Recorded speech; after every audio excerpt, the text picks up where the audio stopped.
Last night I went to see the Minions Rise of Gru by myself instead of seeing Elvis because it was too long. This is where I'm at in life.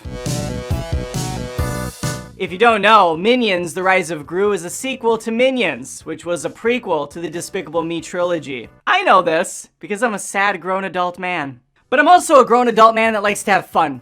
Let out some laughs once in a while, some belly chuckles, and this movie delivered. Here's the deal, we're 5 movies deep in this Illumination franchise, and if you haven't been on board prior, you're not gonna jump on now. But if you like the last Minions movie, I thought it was mediocre but watchable. This one I think is a bit better. Not a lot better, but it moves a lot quicker. I found that hour and 25 minutes just fly by. This review is less for people that are suddenly like, you know what, I should give those Minions movies a chance, those look like grade A material. But this is more for parents and what they can expect, and also for the one man who went alone, sat in the back of the theater, questioning his entire existence.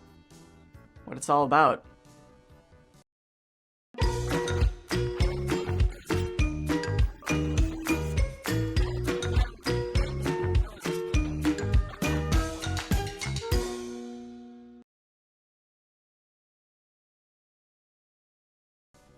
Let me talk about the film. Gru's coming into his own as a supervillain. He's 11 years old, I believe.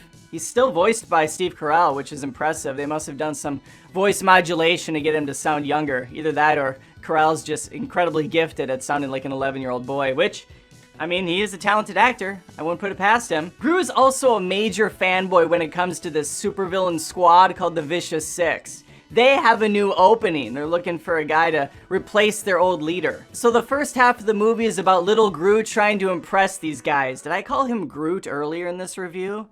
I think I said Gru, but we're gonna press past it. The first half of the movie works way better than the second half, which really goes off the rails. I don't even know what's happening. A lot of it takes place in San Francisco in Chinatown. There's a martial arts section of the movie that leads to this epic climatic battle that I don't really think anybody wanted to see.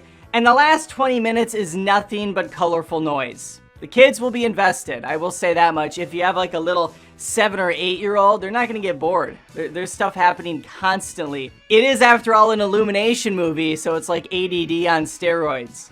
The other big hang-up I have is it's called Minions, but really it's just the 3 or 4 core Minions that we follow through this thing. We don't get a lot of time with the whole crew. And from an animation standpoint, it makes sense. That has to be a total pain in the ass to put all of those yellow characters together, all those little Twinkies running around, so it's easier to just focus on a couple of them. But the scenes that does feature the entire ensemble, so much funnier. There's just so many little sight gags and comments and little things you pick up. The movie, more than any of the others, is really a collection of like SNL skits. We get a lot of 3 to 4 minute sequences of random stuff happening. Sometimes it works really well, other times I'm just like, okay, let's move on to the next Family Guy joke. Let's keep this thing moving. And it does move very quickly. One of my favorite parts is how Otto is telling Gru about how he lost the medallion, and they kind of go through the play-by-play of how that unfolded. It's pretty funny all around. Also, I don't know if Otto has been in any of the other Minions movies. I feel like this is a new character. Maybe he was in the last one. They all kind of blend together. Regardless, he gets a lot of time in the spotlight in this one. Big focus on this character who is never seen again in the Despicable Me movies. That's kind of sad. What happened to Otto? What, auto asphyxiation?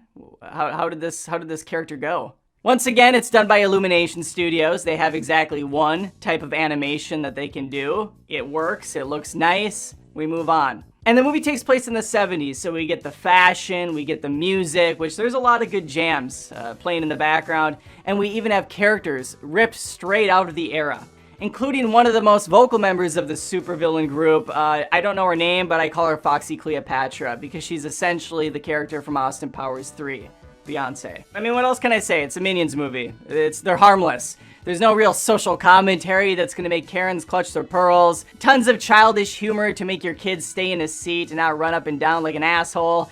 And yeah, I don't even know if there was really a fart joke in this one, which is wild to say. There you have it, Minions 2, The Rise of Gru. Where does it sit in like a ranking, if we have to do that? I would say Despicable Me 2 is still my favorite, then Despicable Me 1, Despicable Me 3, then this, then that last Minions movie.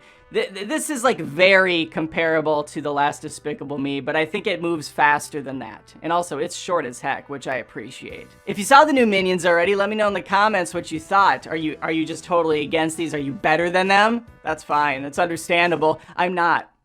Let me know in the comments below. Like the video if you had some fun. Subscribe if you haven't already, as I post tons of movie and TV show content each and every week here. Would love to have you stick around. We have fun here. Oh, excuse me. Oh, fart jokes.